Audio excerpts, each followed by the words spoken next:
Hello viewers, இந்த வீடியோவில் நம்ம என்ன பார்க்க போகிறோம், டோக்கியோ ரெவெஞ்சர்ஸ் மாங்கா சாப்டர் 193, 194, 195 அண்ட் 196 நம்ம பார்க்க போகிறோம். இந்த வீடியோ எதுக்கு நான் 150 அண்ட் 160 சப்ஸ்கிரைபர் அடிச்சதுக்கு அப்புறம் 165 சப்ஸ்கிரைபர் அடித்தா புதுசாக போகிற சீரிஸோட நேம் ரிவீல் பண்ணுறேன்னு சொல்லியிருந்தேன். அப்படியே நம்ம வீடியோ போகிறப்போ ஒவ்வொரு நிமிஷத்துலையும் ஒவ்வொரு லெட்டராக போடுவேன். பார்த்து என்ன அனிமின்னு சொல்லிட்டு நீங்களே கமெண்ட்டில் போட்டு விடுங்க. அப்புறம் நம்ம புதுசாக ஆரம்பித்த பிளான் வந்து ஒர்க் அவுட் ஆகிற மாதிரி தெரியல. ஸோ நான் வந்து 200 சப்ஸ்கிரைபர் வரைக்கும் அந்த பிளானை ஃபாலோ பண்ணுறேன். அதுக்கப்புறம் வந்து நான் வேறு ஒரு பிளான் ஒன்று சொல்கிறேன், என்ன மாதிரி வீடியோ வரப்போகுதுன்னு சொல்லிட்டு. Okay, let's kick of this video. Chapter ஸ்டார்டிங்லேயே நம்ம டாக்கிமிச்சி வந்து பழசை பற்றி நினச்சி பார்த்துட்டு இருப்போம். இந்த சைடு வந்து பாச்சானுக்கு வெட்டிங் நடந்துட்டு இருக்கோம். அப்போ தான் நம்ம ஹீனா வந்து சொல்லுவா, வெல்கம் பேக் டாக்கிமிச்சி அப்படின்னு சொல்லிட்டு. இவங்களுக்கு தெரியும் போல டாக்கிமிச்சி இப்போ தான் பாஸ்ட்லேருந்து வந்தான்னு சொல்லிட்டு நம்ம சிஃபியும் உனக்காக நாங்கள் 12 வருஷமாக வெயிட் பண்ணிருந்தோம் அப்படின்ற மாதிரி சொல்லுவான். அப்புறம் நம்ம டிராகனும் இப்போ இங்கே எல்லாருமே உயிரோட இருக்காங்க, தேங்க்யூ டாக்கிமிச்சி அப்படின்ற மாதிரி சொல்லுவான். இவங்களும் நல்லா ஜாலியாக பேசிட்டு இருப்பாங்க. அங்கேருந்து பாச்சான் கத்துவான், இன்னைக்கு நான் தான்டா இங்கே ஸ்டார் அப்படின்ற மாதிரி. அதுக்கு நம்ம டிராகன் வந்து என்ன சொன்ன, ஸ்டாரா? நீ ஸ்டார்லாம் ஒன்றும் கிடையாது, நீ ஒரு சப்போர்ட்டிங் கேரக்டர் தான் அப்படின்ற மாதிரி சொல்லுவான். அதுக்கப்புறம் ஃபியூச்சரில் நம்ம டோக்கியோ மாஞ்சி கேங்கில் யாரெல்லாம் எந்தெந்த பொசிஷனில் இருக்காங்கன்ற மாதிரி சொல்லுவாங்க, என்னென்ன வேலை பார்க்குறாங்கன்ற மாதிரி. நம்ம பாச்சான் வந்து அவனோட ஃபேமிலி பிஸ்னஸ் நடத்திட்டு இருப்பான். அதுக்கு கூட வந்து நம்ம பே வந்து சப்போர்ட்டாக இருப்பான். நம்ம மிக்சியா வந்து கன்ஃபார்மாக ஃபேஷன் டிசைனிங் தான். அப்புறம் நம்ம ஹாக்காய் வந்து ஒரு மாடலாக இருந்திருப்பான். நம்ம ஸ்மைலோ ஹேங்கரியோ வந்து ஒரு ராமன் ஷாப் வந்து நடத்திட்டு இருந்திருப்பாங்க. அப்புறம் நம்ம சிஃபியா வந்து ஒரு பெட் ஷாப் ஓனர். அப்புறம் நம்ம கசட்டோரா வந்து நம்ம சிஃபியுக்கு சப்போர்ட்டிங்காக இருந்திருப்பான். டிராகன் வந்து ஒரு பைக் கேரேஜ் வச்சு நடத்திட்டு இருப்பான். அதுக்கு சப்போர்ட்டாக நம்ம இனுப்பு இருப்பான். நம்ம இப்படி பேசிட்டு இருக்கப்ப இன்னொரு கேரக்டர் வந்து டாக்கிமிச்சியை கூப்பிடும். அது வேற யாரும் இல்லை, நம்ம நவோட்டோ தான். நம்ம நவோட்டோவை பார்த்ததுக்கு அப்புறம் நம்ம டாக்கிமிச்சி ஓடி போய் கட்டி பிடிச்சி அழுவான். அப்படியே இந்த சைடு பார்த்தா நம்ம பாச்சானோட வெட்டிங் ஒரு வழியாக நடந்து முடிஞ்சிடும். அதுக்கப்புறம் நம்ம டாக்கிமிச்சியை மைக்கி எங்கன்னு கேட்க நம்ம டிராகன் சொல்லுவான், அவன் ஒரு ரெஸ்டாரண்ட் வச்சு நடத்திட்டு இருக்கான் அப்படின்னு சொல்லிட்டு. நம்ம சிஃபி வந்து என்ன சொல்லுவான்னா, அவனுக்கு இன்னைக்கு வேலை இருந்ததுனால அவனால் வர முடியல அப்படின்ற மாதிரி சொல்லுவான். ஃபர்ஸ்ட் நம்ம டாக்கிமிச்சியும் ஆசம் அப்படின்னு சொல்லிட்டு வாய போலக்கிறதோட இந்த சாப்டர் முடியுது. வாங்க அடுத்த சாப்டர் பார்ப்போம். சாப்டர் ஸ்டார்டிங்ல விட்ட இடத்துல இருந்து ஆரம்பிக்கிறோம்னு சொல்லிட்டு போன சாப்டர் எண்டிங்ல டிராகன் பேசுறதோட நிறுத்திருப்பாங்க. மறுபடியும் இங்கே கண்டினியூ பண்ணுவான். இந்த மாதிரி அவனும் உன்னை பார்க்கணும் தான் இருந்தான் அப்படின்ற மாதிரி சொல்லியிருப்பான். அதுக்கப்புறம் வந்து இங்கே ஹீனாவும் டாக்கிமிச்சியும் நடந்து போயிட்டு இருந்திருப்பாங்க. அவங்க நல்லா பேசிகிட்டே போயிட்டு இருப்பாங்க. அதுக்கப்புறம் நம்மளோட மிட்சியாவோட ஷாப்புக்கு போயிட்டு அங்கே ஹீனாக்கு வந்து வெட்டிங் ட்ரெஸ் வந்து பார்த்துட்டு இருந்திருப்பாங்க. அதுக்கப்புறம் நம்ம டாக்கிமிச்சிக்கு கோட் சூட் பண்ணணும்னு சொல்லிட்டு அவனை அளவெடுக்க கூப்பிட்டு போயிடுவாங்க. போயிட்டு அளவு எடுத்துட்டு இருக்கப்பவே இன்னும் எதுவுமே மாறலன்னு சொல்லிட்டு நல்லா ஜாலியாக பேசிட்டு இருப்பாங்க. அதுக்கப்புறம் நம்ம டாக்கிமிச்சியும் என் லைஃப் எந்த அளவுக்கு சேஞ்ச் ஆயிருக்குன்னு தெரியலன்னு சொல்லிட்டு மறுபடியும் அந்த புக் ஷாப்புக்கு போவான். அங்கே பார்த்தா வந்து நம்ம டாக்கிமிச்சி தான் மேனேஜர். அதுக்கப்புறம் நம்மளால இன்னும் எதுவுமே மாறலன்னு சொல்லிட்டு மறுபடியும் அவனோட வீட்டுக்கு வந்துடுவான். அதுக்கப்புறம் வீடு அழுக்கா இருக்குன்னு சொல்லிட்டு க்ளீன் பண்ண வேண்டியதான்னு சொல்லிட்டு ஒரு டயலாக் விட்டுட்டு இருப்பான். இப்போ நான் ரொம்ப சந்தோஷமா இருக்கேன் அப்படின்னு சொல்லிட்டு கொஞ்ச நாள் கழிச்சு காட்டுறாங்க. நம்ம டாக்கிமிச்சி வந்து படுத்துட்டு டிவி பார்த்துட்டு இருப்பான். இதுக்கப்புறம் தான் சீரிஸே வெறித்தனமாக போகுது. அந்த நியூஸில் என்ன சொல்லுவாங்கன்னா, போன்டனோட சண்டையில் வந்து பப்ளிக்கு நிறைய டேமேஜ் ஆயிருக்கு அப்படின்ற மாதிரி சொல்லிட்டு இருந்திருப்பாங்க. அதுக்கப்புறம் நம்ம டாக்கிமிச்சியும் இந்த டைம்லேயும் டோமன் மாதிரி நிறைய கேங் இருக்கு போல அப்படின்ற மாதிரி யோசிச்சுட்டு இருப்பான். அதுக்கப்புறம் என்ன பண்ணுவாங்கன்னா வந்து நியூஸில் வந்து அந்த போன்டன் ஆர்கனைசேஷனோட மெம்பர்ஸை காட்டுவாங்க. அதை பார்த்தா நம்ம டாக்கிமிச்சி ஷாக் ஆகி கையில் வச்சிருந்த சிப்ஸையே கீழே போட்டுருவான். ஏன்டா ஷாக் ஆனானா, அதில் ஒரு கேரக்டரை காட்டுவாங்க. ஒயிட் ஹேரோட நெக்கில் வந்து ஒரு டேட்டு மாதிரி இருக்கும். நம்ம டாக்கிமிச்சி அந்த டேட்டுவை பார்த்து ஷாக் ஆகி இது அப்படின்றதோட இந்த சாப்டர் முடிக்கிறாங்க. வாங்க அடுத்த சாப்டரை பார்ப்போம். சாப்டர் ஸ்டார்டிங்லேயே நம்ம டாக்கிமிச்சி அந்த நியூஸை பார்த்து ஷாக்குன்னு தான் காட்டுறாங்க.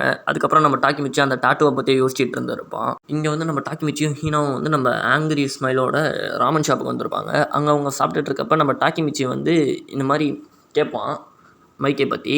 அதுக்கு நம்ம ஆங்கிரி வந்து என்ன சொல்லுவான்னா, நான் மைக்கை பார்த்தே 10 வருஷம் ஆச்சு, அவன் என்ன பண்ணிருக்கான்னு தெரிலன்ற மாதிரி சொல்லுவான். அதுக்கப்புறம் தான் நம்ம டாக்கிமிச்சிக்கு அந்த டாட்டோவோட ஞாபகம் வரும். அதான் நம்ம இசானாவோட இயரிங். அதுக்கப்புறம் நம்ம டாக்கிமிச்சி அவசரமாக ஓடி போயிட்டு நம்ம டிராகனோட காலேஜுக்கு போயிட்டு நம்ம டிராகன் கிட்ட எதுக்கு போய் சொன்னோன்னு சொல்லிட்டு கேட்பான். டாக்கிமிச்சியும் நீ அவன் வந்து ரெஸ்டாரண்ட் நடத்துறான்னு தானே சொன்னேன், ஆனால் இங்கே இருக்கிற யாருமே அவனை 10 வருஷமாக பார்க்கலன்னு சொல்கிறாங்க அப்படின்ற மாதிரி சொல்லுவான். அதுக்கப்புறம் நம்ம டாக்கிமிச்சி டிராகன் கிட்ட நியூஸில் பார்த்த விஷயத்தெல்லாம் சொல்லுவான். அதுக்கப்புறம் நம்ம மைக்கி உயிரோட இருக்கானான்னு சொல்லிட்டு கேட்க நம்ம டிராகனும் அவன் உயிரோட இருக்கானா இல்லை செத்துட்டானான்ற மாதிரிலாம் தெரில அப்படின்ற மாதிரி சொல்லுவான். நம்ம டிராகன் என்ன சொல்லுவான்னா, 12 வருஷத்துக்கு முன்னாடி பார்த்தப்ப அவன் எனக்கு தெரிஞ்ச மைக்கியா இல்லை அப்படின்ற மாதிரி சொல்லிட்டு இருப்பான். இதை கேட்டு டாக்கிமிச்சி வந்து சோகமாக ஒரு சேரில் உட்காந்துருக்க எதிர்கால நம்ம நவோட்டோ வருவான். இவங்க 2 பேருமே உட்காந்து பேசுவாங்க. எதுக்குன்னா நம்ம டாக்கிமிச்சி வந்து இந்த மாதிரி அந்த போன்டன் டீட்டெயில்ஸ் கேட்டிருப்பான் போல். நம்ம நவோட்டோவும் எடுத்துகிட்டு வந்து கொடுத்துருப்பான். இப்போ தான் அந்த போன்டன் ஆர்கனைசேஷனை பற்றி சொல்லுவாங்க.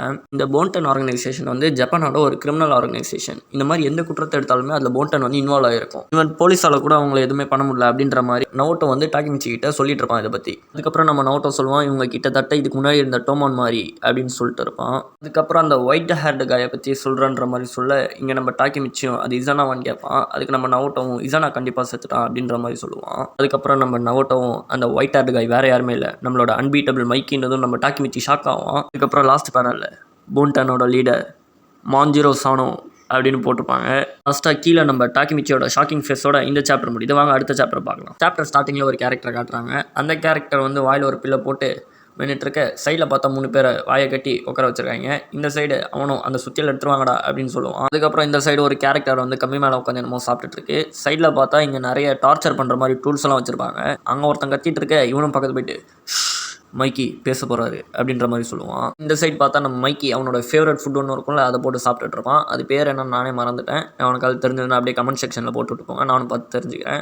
நம்ம மைக்கி வந்து முடிச்சிருங்கடா அப்படின்ற மாதிரி சொல்லுவான். அவனும் கன் எடுத்து பொட்டுன்னு 3 பேருமே குருவியை சுடுற மாதிரி சுட்டு தள்ளிடுவான். இந்த சைடு பார்த்தா நம்ம மொத்த போன்டன் மெம்பர்ஸுமே நின்றுட்டு இருப்பானுங்க. மொத்தம்னு சொல்ல சில முக்கியமான மெம்பர்ஸ். அதுக்கப்புறம் ஒவ்வொரு கேரக்டர் பேராக சொல்லுவாங்க. இப்போ இங்கே கன் வச்சு போட்டு தரனால இவன் தான் சான்சோ. இவனை நிறைய பேருக்கு தெரிஞ்சிருக்கும்னு நினைக்கிறேன். பார்ப்போம் யார் கரெக்டாக சொல்கிறீங்கன்னு. இவன் இதுக்கு முன்னாடி டோமான்ல இருந்தால் எந்த டிவிஷன் கரெக்டாக சொல்லுங்க பார்க்கலாம். நான் அடுத்த வீடியோவில் மென்ஷன் பண்ணுறேன். அப்புறம் பார்த்தா நம்ம கக்குச்சோவும் போன்டனில் தான் இருப்பான். அதுக்கப்புறம் இங்கே இன்னும் 2 கேரக்டரை காட்டுவாங்க, காஞ்சி அப்புறம் இன்னொருத்தன் ரான்னு சொல்லிட்டு. நம்ம கக்குச்சோ வந்து என்ன சொல்லுவான்னா பாடி ஒழுங்காக க்ளீன் பண்ணுங்கடா அப்படின்ற மாதிரி சொல்லுவான். ஆனால் இந்த காஞ்சி வந்து என்ன சொல்லுவான்னா அவங்கள க்ரஷ் பண்ணி நம்ம ஃபிஷ் ஃபுட் ஆக்கிடலான்னுவான். டேய் யாரா நீங்களாம். அப்புறம் இன்னும் சில கேரக்டர்ஸை காட்டுவாங்க, இண்டோ, ஹஜிமி அப்புறம் அக்காஷி, இவங்க 3 பேரும். அப்புறம் லாஸ்ட்டாக நம்ம போன்டனோட லீடர் மாஞ்சிரோ சானோ. இந்த சைட் பார்த்தா நம்ம டாக்கிமிச்சி வந்து மைக்கி இந்த மாதிரி ஒரு கிரிமினல் ஆர்கனைசேஷனோட லீடரான்னு கேட்க அதுக்கு நம்ம நவோட்டோம் எந்த டவுட்டுமே இல்லை அப்படின்னு சொன்னதும் நம்ம டாக்கிமிச்சி வந்து இதுக்கு முன்னாடி மைக்கி சொன்னதை வந்து நினச்சி பார்ப்பான். அதுக்கப்புறம் நம்ம டாக்கிமிச்சியும் மைக்கி கண்டிப்பாக இதை இப்படி முடிச்சிருக்க மாட்டான், அவனை பார்க்கணுன்னு சொல்லிட்டு நம்ம நவோட்டோ வந்து மறுபடியும் ஹேண்ட் ஷேக் பண்ண சொல்லுவான். அதுக்கப்புறம் நம்ம நவோட்டோ நீ மறுபடியும் பாஸ்க்கு போறியான்ற மாதிரி கேட்க இவங்களுக்குள்ள ஒரு கான்வர்சேஷன் போயிட்டுருக்கோம். அதுக்கப்புறம் நம்ம டாக்கிமிச்சி வந்து ஒரு வழியாக நம்ம நவோட்டோவை கன்வின்ஸ் பண்ணி ஒத்துக்க வச்சிருவோம். லாஸ்ட்டாக இவங்க ஹேண்ட் ஷேக் பண்ணுறதோட இந்த சாப்டர் முடியுது. அண்ட் டோக்கியோ ரெவெஞ்சர்ஸ்க்கு வியூஸ் ரொம்ப கம்மியாக போகுது. ஸோ பார்க்குற வியூவர்ஸ் வந்து கொஞ்சம் கமெண்ட்டு, லைக்கு, சப்ஸ்கிரைப் எல்லாம் பண்ணிங்கன்னா மற்றவங்களுக்கும் கொஞ்சம் வீடியோவை சஜஸ்ட் பண்ணும். ஸோ அதுக்கு மறக்காமல் செஞ்சுருங்க. அண்ட் அப்படியே முடிஞ்ச அவங்களோட ஃப்ரெண்ட்ஸ்க்கு ஷேர் பண்ணி விட்டுருங்க. அதுக்கப்புறம் நம்ம புதுசாக ஸ்டார்ட் பண்ண போகிற மாங்கா சீரிஸோட லெட்டர் ஒன்று போட்டேன் இல்லையா, அது என்ன மாங்கான்னு சொல்லிட்டு அப்படி கமெண்ட் செக்ஷனில் கமெண்ட் பண்ணி விட்டு போயிடுங்க. மற்றவங்களும் பார்த்து தெரிஞ்சுக்கிட்டோம். அண்ட் தேங்க்யூ ஃபார் வாட்சிங் திஸ் வீடியோ.